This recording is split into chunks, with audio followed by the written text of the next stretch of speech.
இங்க சில பேர் ஒரு பயங்கரமான தொழிலை செஞ்சுக்கிட்டு இருக்காங்க. அது என்ன வேலைன்னா, மக்கள் வாழ்றதுக்கே பயப்படுற பேய்கள் இருக்கிற வீட்டை வாங்கி அதுல இருக்கிற அமானுஷங்கள் பேய்கள் எல்லாத்தையும் விரட்டிட்டு அதுக்கப்புறம் அதை மார்க்கெட் பிரைஸுக்கு சேல்ஸ் பண்றதுதான் இவங்களோட வேலையா இருக்கும். அவங்க ஒரு டீமா தான் இந்த வேலையை செஞ்சுட்டு இருக்காங்க. அந்த டீமோட லீடர் லோக் வீடுகளை வாங்குறது விற்கிறதுக்கான வேலைகளை செய்வாரு. பில்லுங்கிற ஒரு ஃபாதர் அந்த பேய் இருக்கிற வீடுகளோட ஹிஸ்டரியை ரிசர்ச் பண்ணுவாரு. ஆகஸ்ட்ங்கிற ஒருத்தர் அமானுஷங்களை கண்டுபிடிக்கிறதுக்கு ஸ்பெஷல் எக்யூப்மெண்ட்ஸை தயாரிக்கிறாரு. அடுத்ததா மேகன்கிற பொண்ணு இறந்தவங்களோட பாடியை அடக்கம் பண்ணின இடத்தை கண்டுபிடிக்கிற வேலையை செய்யா. கடைசியா புதுசா ஜாயின் பண்ணன சூசன்ங்கிற பொண்ணு வீட்டை கொடுக்கிற கஸ்டமர்ஸ் கூட கம்யூனிகேட் பண்ணுவா. ஒரு நாள் இந்த டீமுக்கு ஒரு வீட்டுல இருந்து பேயை விரட்டக்கூடிய ஒரு பெரிய வேலை கிடைக்குது. உடனே ஆகஸ்ட் அந்த வீட்டுக்கு நேர்ல போயிட்டு பேய்களை கண்டுபிடிக்க அவனோட கருவியை வச்சு அந்த வீட்டை பாக்குறான். பார்த்தா அந்த வீட்டுல இப்போ ஏகப்பட்ட ஆவிகள் சுத்திக்கிட்டு இருக்குது. அதை பார்த்து அவன் அதிர்ச்சியில உறைஞ்சு போயிடுறான். ஆக்சுவலா அந்த வீட்டோட ஓனரான மெர்லின்ங்கிற ஒரு பொண்ணு அவ தாத்தாவோட பரம்பரை வீட்டை வாங்கி புதுசா குடி வந்திருந்திருப்பா. மெடிக்கல் ஸ்டூடெண்டா இருக்கிறவ அன்னைக்கு நைட் டைம்ல புக்ஸை படிச்சுட்டு இருக்கும்போது திடீர்னு அந்த புக்ல இருந்து ஒரு முகம் அவளை பார்த்து பயங்கரமா சிரிக்கிறத பாக்குறா. அதை பார்த்ததும் உடனே பயந்து போய் அந்த புக்கையே தூக்கி எரிஞ்சிடறான். அதுக்கப்புறம் தான் அங்க பயங்கரமான சம்பவங்கள் எல்லாம் நடக்க ஆரம்பிக்குது. அங்க இருந்த பேப்பர்ஸ் எல்லாம் பறந்து அந்த இடம் முழுக்க தீ பரவுது. உடனே அவன் பயந்து வேகமா ஓடி போயிட்டு வெளியே போகலாம்னு டோரை ஓபன் பண்றான். அப்போ அங்க ஒரு உருவம் நிக்கிறத பார்த்ததும் அவளோட பாடி ஃபுல்லா நடுங்கி சத்தம் போட்டு பயங்கரமா அலறுறான். பார்த்தா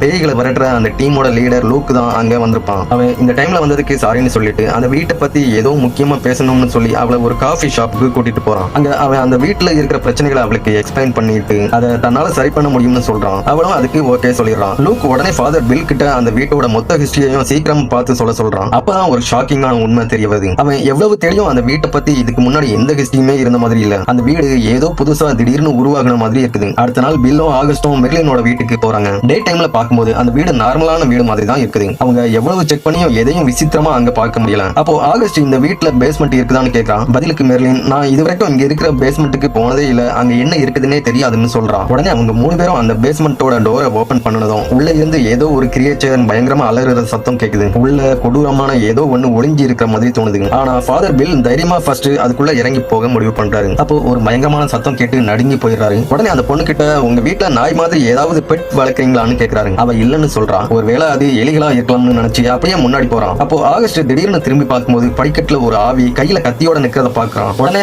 அவ கிட்ட உங்க தாத்தா அல்லது வேற யாராவது இந்த வீட்டுல கொடூரமா இறந்து போயிருக்காங்களான்னு கேக்குறான். பதிலுக்கு அவ இல்ல, அவரு ஹாஸ்பிட்டல் இறந்து போனாருன்னு சொல்றான். அப்போ ஃபாதர் பில் கொஞ்சம் தைரியத்தை வர வச்சுக்கிட்டு அந்த பேஸ்மெண்ட்டுக்குள்ள போகும்போது திடீர்னு அங்க ஒரு பயங்கரமான பெரிய நாய் மாதிரி ஒரு உருவம் அவனை பார்த்து குறைச்சிக்கிட்டே மெல்ல இருட்டுல இருந்து வெளியே வர்றதை பாக்குறான். சடனா அது அவனை வேகமா துரத்த ஆரம்பிக்குது. பில் உடனே உயிரை கையில பிடிச்சுக்கிட்டு வேகமா வெளியே ஓடி வந்துடுறான். கடைசியில அந்த பேஸ்மெண்ட்டோட டோரையும் க்ளோஸ் பண்ணிடுறாங்க.